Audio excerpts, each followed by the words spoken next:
Let's go, ketemu lagi di Offside Duo bareng sama Raja Kegelapan, ada Koci. Anjing, kenapa kegelapan sih? Raja Kegelapan sepak bola. Karena gue bacain komen kita kan, sebulan waktu lo nggak ada gitu. Orang bilang ngata-ngatain si botak alang, kurang ajar gitu ngumpet-ngumpet. Tapi begitu lo mampir, emang beda ya kalau ada Koci ya. Cara ngomongnya ada yang beda ya. Dia pasti walaupun bikin orang kesel, tapi pengen dilihat gitu kan. Orang tuh pengen ngehujat tuh jadinya. Tapi ya itu emang, ya itulah one of a kind. Orang gak bisa, either you hate him or you love him lah, itu emang. But you have to see me. Ya, Hate or love yang penting lu nonton. Iya bener. Sama kalau misalkan bilang pengen nonton Koci sendiri, lu langganan membernya Koci, jangan udah susah, nggak mau langganan gratisan member. Tolong Panji jangan dipotong itu Koci. Tolong, ini channel Offside Duo bukan channel Koci. Jadi kalau gue lagi ngomong berdua jangan diganggu gugat. Kita masuk dari kemarin rame karena masih ada pembahasan Madrid selesai part 4 karena ada perpanjangan tangannya.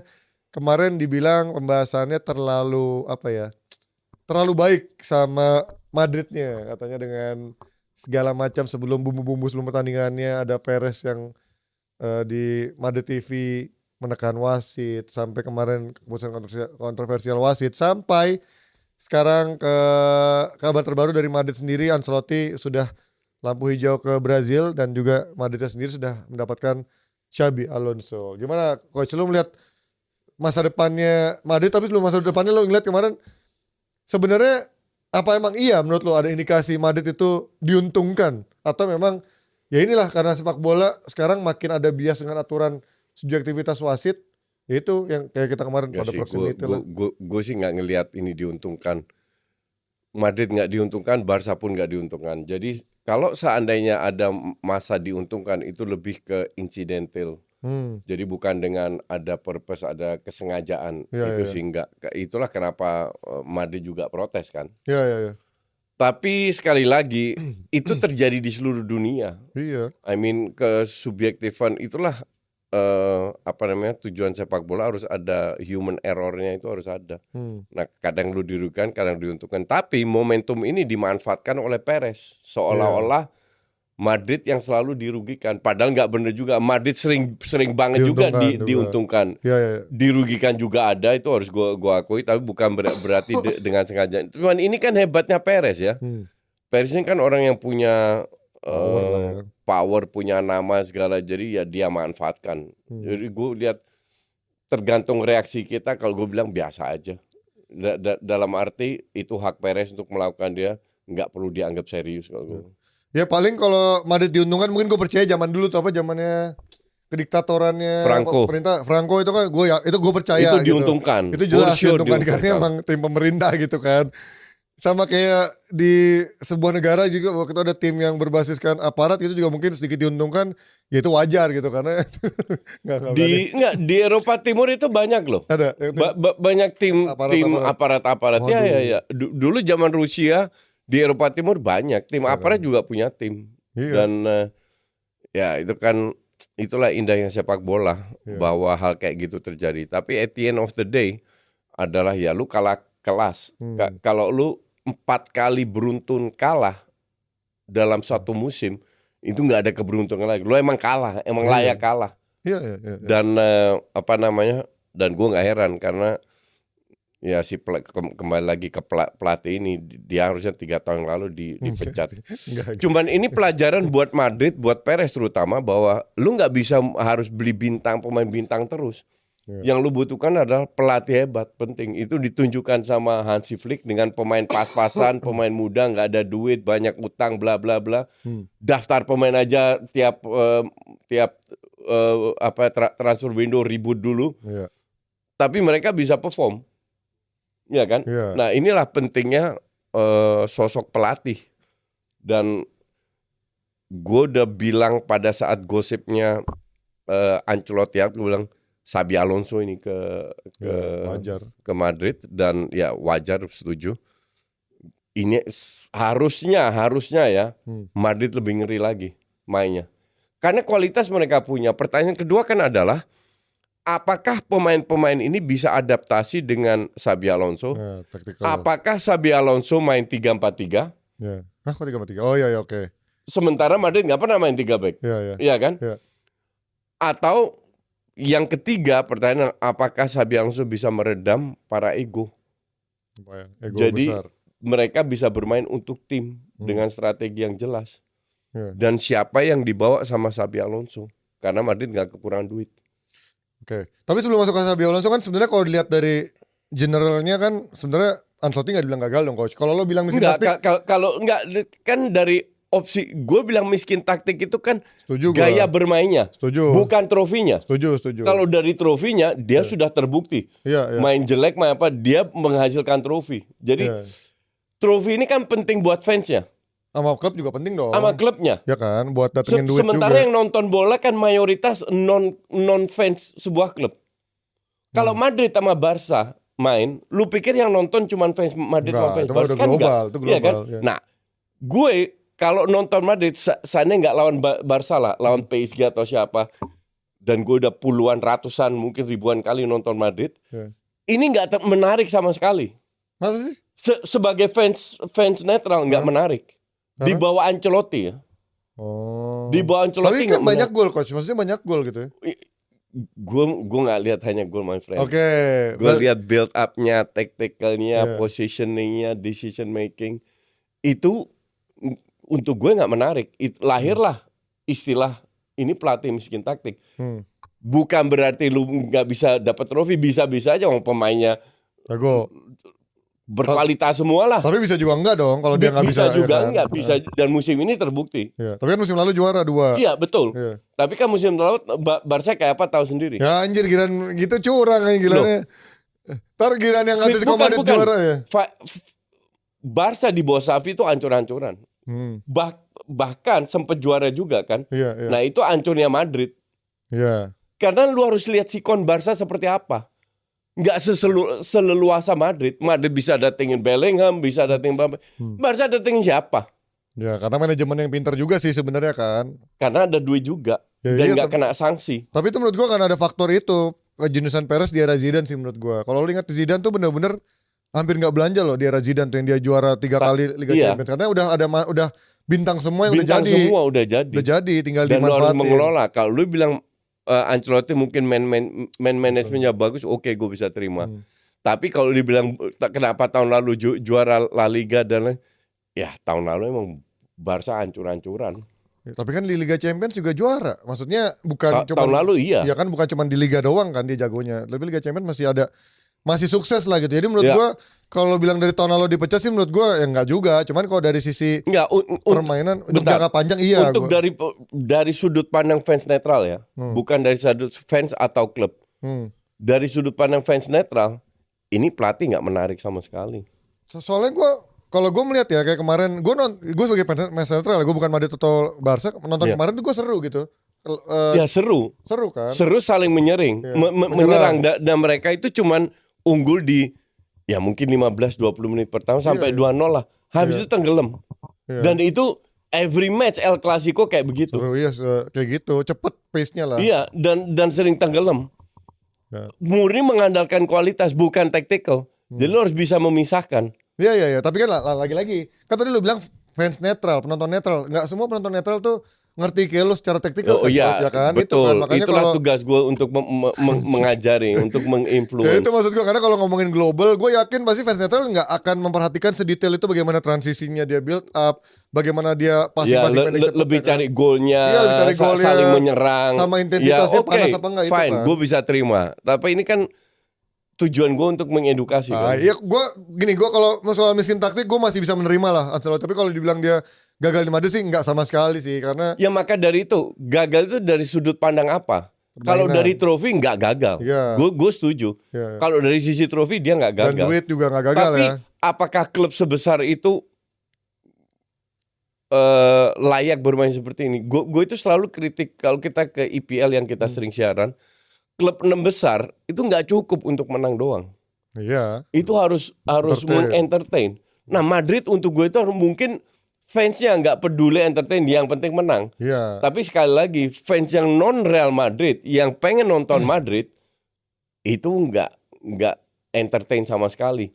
Beda nanti kalau Alonso datang, itu yang gue pengen lihat. Ya tapi kalau entertain tapi kagak menang juga sama aja Ya. kan. Ya kan? Tujuannya kan entertain menang, Iya. bukan entertain tidak menang. Tapi masalahnya secara culture Madrid nggak pernah seperti itu kan yang Nah, masalahnya kan. mungkin sama kayak contoh paling bagus PSG. Dari awal duit Arab masuk, bintang. Iya. Flop. Iya. Dari segala segi flop. Mungkin duit doang. Iya. Atau nama mungkin mereka dapat. Iya, Tapi sekarang dirombak total, nggak ada bintang, adanya pemain bagus, pemain muda, jauh lebih berhasil, jauh lebih menarik untuk ditonton. Sesuai skema. Ya. Bahkan penonton netral non PSG kayak gue kan nggak suka yang tim-tim yang buang-buang duit dari pakai duit negara lah, iya kan? Tapi gue sangat terhibur dengan PSG. Ya, gue setuju sih itu. Cuman memang mungkin Madrid kedepannya di bawah Alonso akan seperti itu. Bisa iya bisa enggak. Karena kalau dia 2 tahun nyata nggak bisa megang ruang ganti dan akhirnya bisa dipecat, betul. Downfall ya jatuh juga. Karena gue bilang kalau soal legacy gitu ya, gue juga melihat Hansi Flick begitu berjaya bersama Bayern Munchen gitu kan dengan bantai Barca, dia treble juga.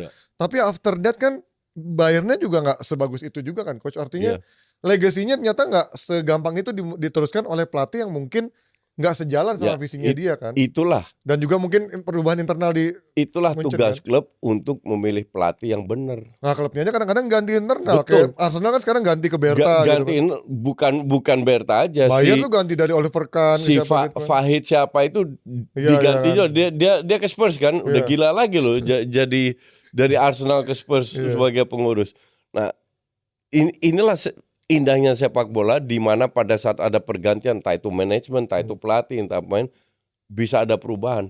Cuman kita bicara di jalur yang normal, SOP yang normal, peran pelatih itu penting. Memang harus didukung dengan financial, dengan manajemen. Kalau lagi nggak jalan, makanya gue bilang Spurs hebat juga ini, nggak mencat Ainge. Iya. Tapi kalau dia kalah di final sih kayak dipecat sih. Tapi gue gak yakin dia dipecat. Serius lah? Ya. Karena udah sama fans. Kalau dia mau dipecat udah 4 bulan yang lalu kali. Karena mungkin ini pertaruhannya menurut gue ya. Kalau dia akhirnya nggak juara karena he try to build something kan. Iya, cuman kayak udah nggak worth dan sama fans udah berapa kali ribut terus kan ya kan di tunnel. Sama kayak Amorim jangan dipecat. Kalau Amorim dipecat sama kayak kasusnya sebelum-sebelumnya. Ya, tapi bedanya kalau Amorim kan masih tengah musim. Iya, betul. Udah tahun kedua gitu. Walaupun kapan MU terakhir yang 16? Ya ini pertama kali dalam seumur hidup sejak tahun berapa ya? Udah zaman jebut lah. Tahun 60-an kalau salah. Kan? Ya. Tahun jebut hitam putih itu Mas. Atau kan bukan levelnya MU. Bukan. Cuman ya sekali lagi kalau manajemen bisa ngelihat jangka panjang, ya Amorim dipertahankan sama Ainge. Nah, kalau kembali lagi ke Madrid, Perez harusnya sadar ini bukan zamannya untuk beli pemain bintang satu. Kenapa alasan bukan zamannya beli Los Galacticos ke 3, 4 atau 5?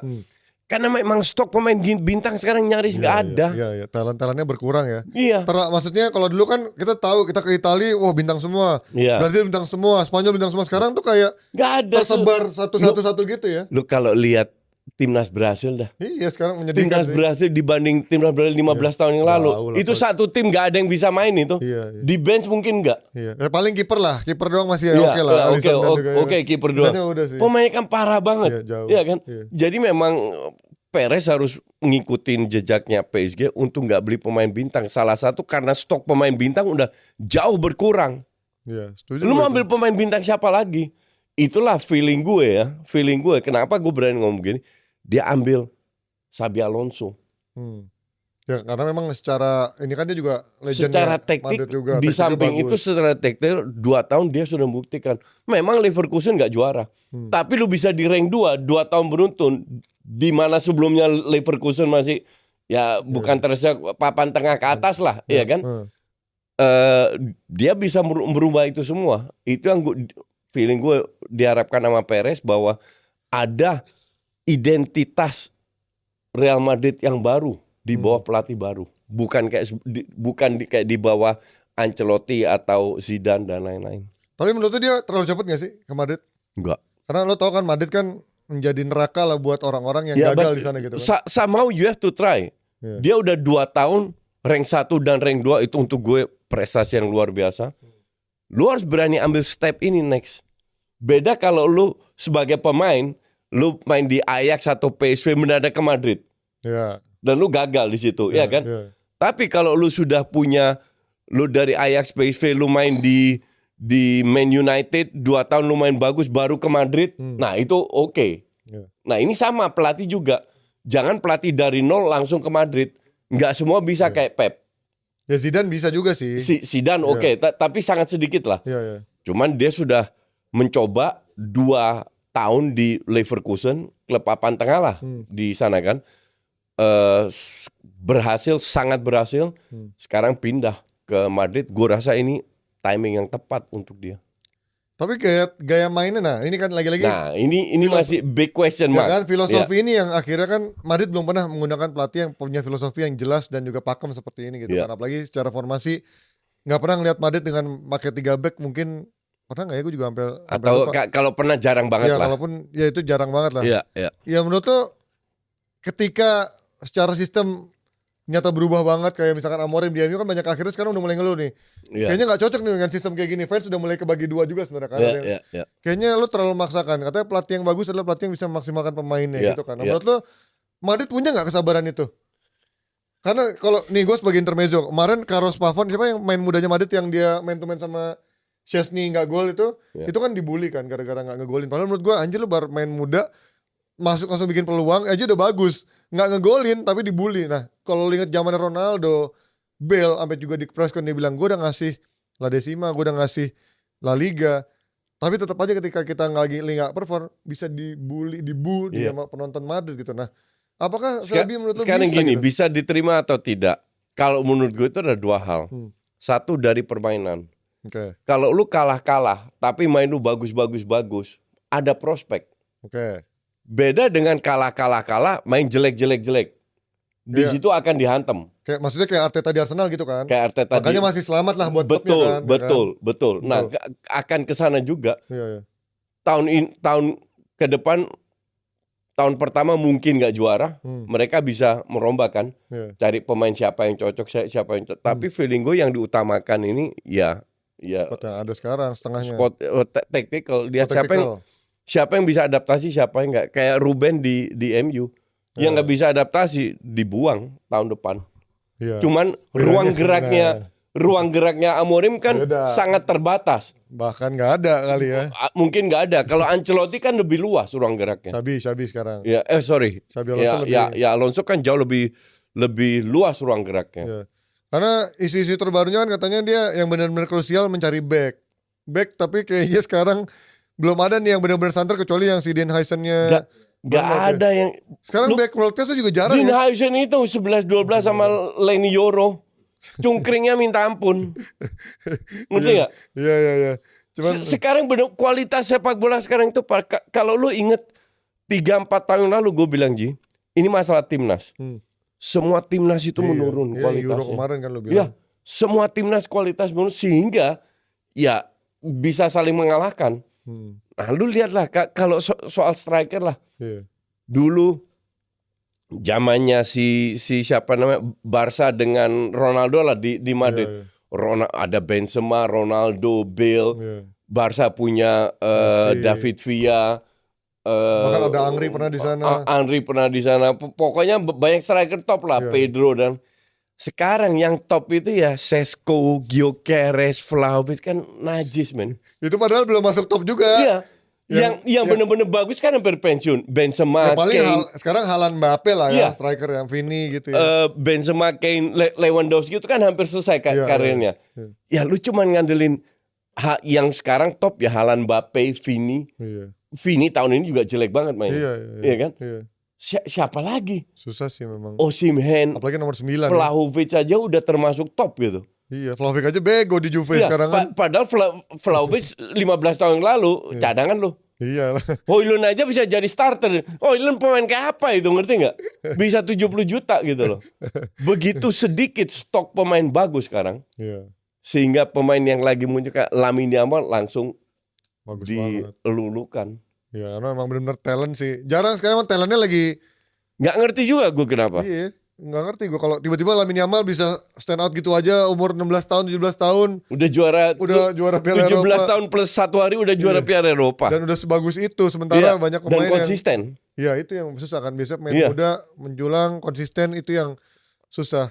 Nah menurut lo berapa tahun nih Xabi Alonso waktunya? Minimal 2 tahun. Ya gue juga setuju sih. Kalau gue nggak ngeliat Perez punya dan fans Madrid punya kesabaran 2 tahun sih. Tapi bisa gue bilang kayak contoh lu tadi kayak Arteta main bagus tapi nggak juara. Iya.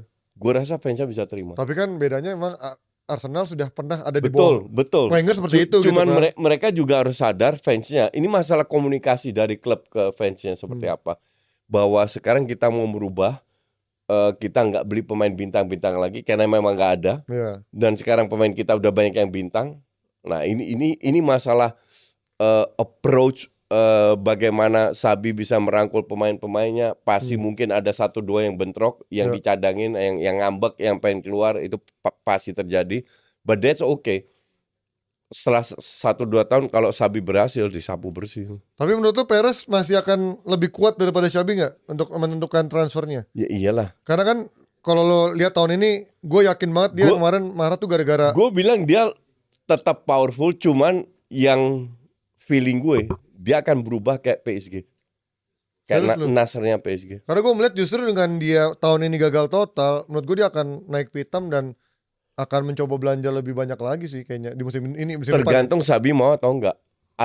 Atau begini, oke, Xabi lo mau siapa? Gue mau Florian Wirtz, gue mau Bruno Fernandes, gue mau TAA udah datang, gue mau. Itu kan bukan bintang-bintangnya bintang, ngerti nggak? Itu masih levelnya bagus.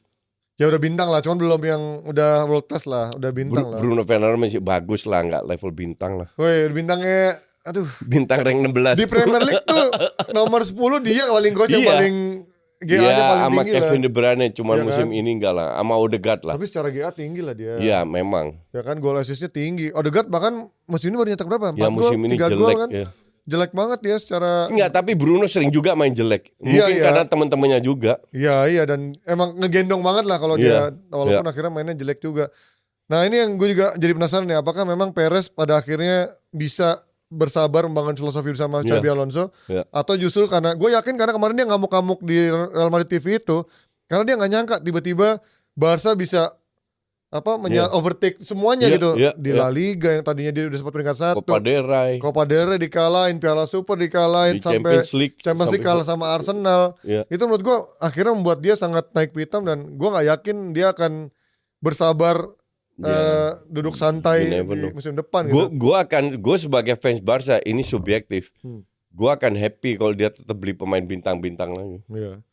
Ya will sih seperti apa, dan kita pindah dari masa depan Madrid, kita sedikit ke masa depannya Arsenal dulu lah. Ini yang juga rame kan, ada direktur olahraga barunya si Berta yang dari Atletico Madrid yang gue pikir sebenarnya nggak terlalu sukses gitu ya sebenarnya dari sisi gue setuju transfernya, walaupun mungkin dari sisi di ATM ya. Iya, walaupun dari sisi dia ngejual pemainnya lumayan gitu, cuman dari sisi pembeliannya juga dia banyak pembelian yang mahal-mahal juga yang sebenarnya kontribusinya ya gitu-gitu aja gitu ya. Mungkin yang dibilang sukses banget sebenarnya Griezmann, bisa ngejual gila ke Barca, dia beli lagi dengan harga murah, tapi kan tetap bisa perform. Ya perform, tapi ya gitu aja gitu ya. Ya gitu aja. Nah, lo ngomongin sekarang ada isu terbaru. Berta sama Arteta mencari striker prioritas yang memang sesuai janjinya, striker bagus gitu. Tapi kan sekarang lo bilang lagi tadi striker bagus itu di dunia sekarang dikit. 2 nama yang keluar, Gyökeres, Šeško.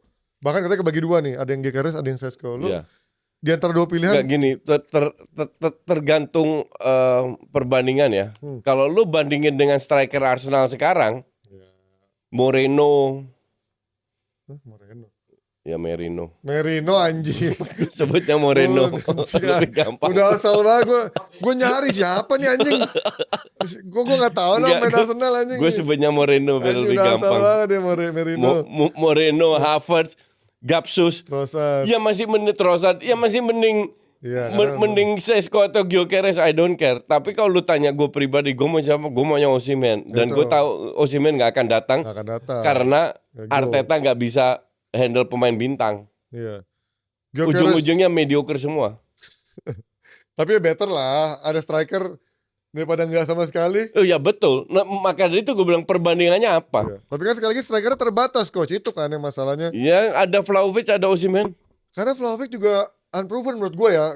Sorry tuh sih gue bilang Vlahovic Enggak, dibandingin Šeško sama Gyökeres ya i- mungkin selevel sedikit aja itu gitu. karena pelatihnya Juve ya Katro nggak bisa manfaatin dia. Kan dari Allegri sama Mota udah Ya dua-dua pelatih. Katro. Nih di Liga Portugal Gyökeres 38 gol total.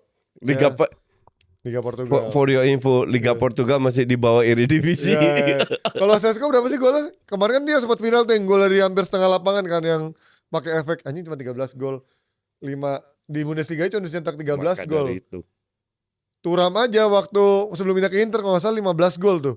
Berarti Di ini lebih parah Prancis daripada. Turam. Hah? Di Prancis kan? Enggak dong, di Oh Mönchengladbach. Dia aja Ya. 15 gol udah jadi top skor kedua apa ketiga di Bundesliga, ini cuma 13 gol. Loh, si Arteta itu kan terkenal beli pemain bapuk. Jadi gue nggak heran kalau dia pilih pemain bapuk. Ini, ya, tapi kalau Dia nggak dari, bisa ngelihat pemain aja. Itu yang jadi masalah dengan Arteta. ya bisa, cuman menurut gue egonya sih yang nggak bisa dia. Enggak, pertahankan. justru itu. Lu beli tusuk gigi, come on. Tapi itu masa depannya cerah kok menurut Iya, gue ya. my ass. Nggak. Dia di Portugal, di Porto aja cadangan. Nggak, Masa depan cerah apaan lu? Maksudnya waktu dia baru muncul itu dia satu pemain yang secara scouting tuh punya statistik tertinggi lah. Itulah orang terlalu ngandelin statistik. That's the problem. Lu harus nonton. Enggak, kan scouting itu pasti nonton juga kan. Scouting pasti Iya. nonton coach kan.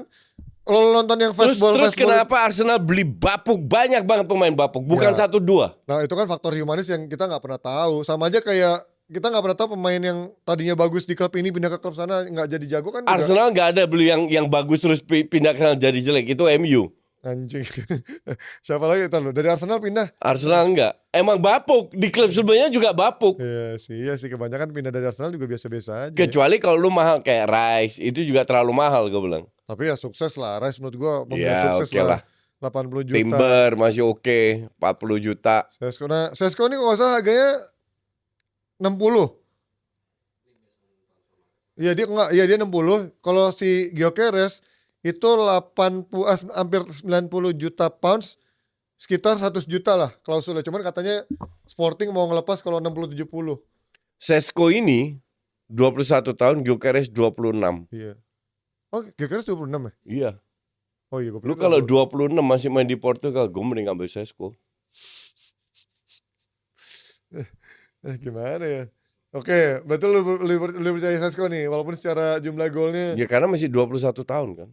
Tapi kan, ya, Bisa berkembang lah. ya Højlund juga. Menurut lo Højlund bisa berkembang gak? Højlund di Atalanta aja cadangan mas. Iya, makanya.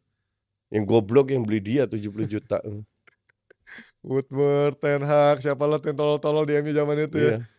Nah, dengan Ade Berta, kan kalau dulu zaman Edu akan sangat berpadu dengan Arteta, punya satu visi satu misi. Ade Berta menurut lo akan clash nggak? Menimbulkan friksi nggak? Walaupun ya sama-sama. Enggak bisa walaupun sama-sama Spanyol Iya. tapi belum tentu. Ya, sama kayak kita ke luar negeri sama-sama Indonesia, lu pikir berteman semua? Oh iya Kagak. sih, itu juga kan. Karena kan kayak kita tahu biasanya direktur olahraga banyak banget kayaknya orang di Arsenal tuh sering udah 5 tahun terakhir banyak perubahan itu ya. Ya. Dari yang si nggak cuma direktur olahraganya sampai yang si apa Mislintat, VJ yang namanya bukan Fahid VJ. Vijay, Pindah. sampai siapa lagi kemarin tuh? Sempat Edu ada sama VJ yang pindah. 2 3 sampai siapa yang sempat pindah ke Mislintat, iya terus yang ke Sanlehi. Sanlehi sampai CEO-nya Gazidis gitu Iya. kan yang cukup cepat gitu di Arsenal Iya. pergantiannya. Nah, ini kita lihat mungkin menurut gue dengan Ade Berta ini juga akan menjadi apa ya? Hah? Berta, ya kan? Berta itu di Belanda tahu nama apa? Apa? Nama sapi. Berta 1, Berta 2. Kok bisa ada nama sapi Berta? anjing? Serius? Lu di Belanda nama sapi Berta 1, Berta 2, Berta 3. Nggak tahu bahasa Belanda sapi apa? Bahasa Belanda. Ku. Aku. Ya. Enggak, itu nama sapi bukan Oh, iya, artinya sapi. nggak bahasa Belanda sapiku. Iya. Tulisannya gimana? KOE. Koe. Baca koe itu enggak baca ku dalam bahasa Belanda. Ini orang Jawa deh koe. Ya itu ini menarik karena Arteta menurut gue dengan Ade Berta ini akan menjadi musim yang ibaratnya ini sekarang ada orang yang mengawasi dia juga nih setahu gua. Jadi manajemen akan bisa melihat siapa Ya, yang akan bisa. makanya bagus ribut karena Arteta nggak bisa ngelihat pemain, makanya harus digabung. Nah itu dari masa depan Arsenal, kita sedikit ke masa depan Premier League. Ini masih seru karena nanti di weekend ada pertaruhan Seru apanya Premier League? perebutan 5 besar, coach. Oh, gue kira perebutan. Arsenal sama Newcastle masih ketemu nih, kalau kalah kegusur. Gue kira perebutan rank 15. Hey, itu di Europa League kalau itu. Arsenal ketemu Newcastle. Weekend ini Chelsea Nggak. ketemu MU. Arsenal kalau kegusur, so what? Kalau kalah Ya, and then what? Tetap main Champions League bukan? belum tentu, coach. Kalau dia kalah 2 kali, Goblok kalau Nah, kalah 2 kan? kali.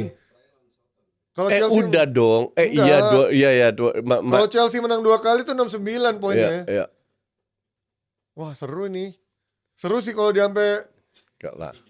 mental ke-5, Ya tetap Champions League mental mental kelima. ke-6. Tuh angkanya sama 63, coach. Iya, Villa juga bisa ya. Untuk gue sih enggak, untuk gue nggak goblok masuk aja. akal. Ya harusnya sih enggak sih ya. Nggak Iyalah. masuk akal. Cuman ini akan menjadi ya pukulan telak sih menurut gua kalau even dia peringkat 2 jadi peringkat 3 tuh kan statusnya kan dia bukan lagi pesaing juara kalau dari peringkat ketiga atau peringkat keempat gitu. Emang sejak kapan Arsenal pesaing juara? Dari musim lalu kan pesaing juara dong. Alah, itu pesaing juara karena rankingnya aja. Dari sisi permainan gak ada pesaing juara Mainnya bagus dong. Coach Marcelo nggak kan lo bilang mainnya bagus Main sebenarnya. bagus gak cetak gol apa bagus ya mutar. Tapi perolehan golnya berapa? Coba lo lihat produktivitasnya tuh. It's not enough. Even lebih bagus daripada 66 banding 83 itu Ya, layak juara. Liverpool. City cuma 67. Lawan Castle aja kalah. City lihat betapa terseok-seoknya City. Iya, Chelsea lihat ada Palmer, Madueke. City kita bahas betapa hancurnya City itu Iya, musim ini. Tetap bisa lebih. Ya karena dia punya Haaland. Haaland aja udah seperempat dari semua gol ya kan. Haaland tuh udah 20-an Ya, gol sendiri. exactly. Jadi jangan bilang Arsenal pesaing juara. Nggak ada pesaing juara. Ya kan, tapi dari 3 tahun dia peringkat 2 harusnya pesaing juara dong. Tahun Nggak lalu kan tight gitu perolehannya. Tahun lalu memang lebih bagus. Iya kan, Cuman tahun ini enggak. karena underperform dan banyak cedera. Enggak lah alasan. Ya udah, kita gak akan lama-lama. Ada mau lagi dibahas? Enggak Nggak ada. lah, gak usah ya. Dan jangan lupa nonton Serie A juga. Gue gak ngebahas sama coach, nanti bahasnya kalau kita bertiga sama Mas Aryo. Males. Karena, tapi menurut lo Inter masih bisa juara Serie A gak, coach? Enggak. Anjing. Tolong dong itu. Gue lihat jadwalnya Napoli lebih gampang. Iya, masih Iya. dia nggak ada Dan lu lawan pikir dilepas, Inter masih punya Champions League. Napoli nggak punya apa-apa.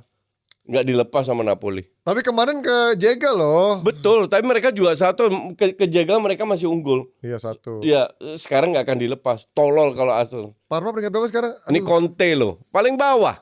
Parma. Parma sama Genoa kalau nggak salah ya. Iya, iya. Genoa berapa? 13. Genoa yang nahan seri kemarin. Terus ketemu siapa lagi? Coba lihat fixture-nya. Jadi Genoa tuh dilatih Patrick Vieira, mantan Inter, udah jegal Conte. Cifu mantan Inter juga, pelatih Parma. Orang tuh pada berharap sama Cifu. Ngarep. Cocokologi. Terakhir siapa? Napoli. Di rumah lawan Cagliari. Inter lawan Como. Ini sih bisa sih. Coba Cagliari Loh, berapa? Inter akan bisa menang dua-duanya. Ya, tapi Napoli juga. Nggak, tapi lo lihat skuad Inter kemarin parah banget sih waktu lawan Iya. itu Torino. Tuh Cagliari. Aduh. Mereka Nothing tulus Cagliari. Iya makanya.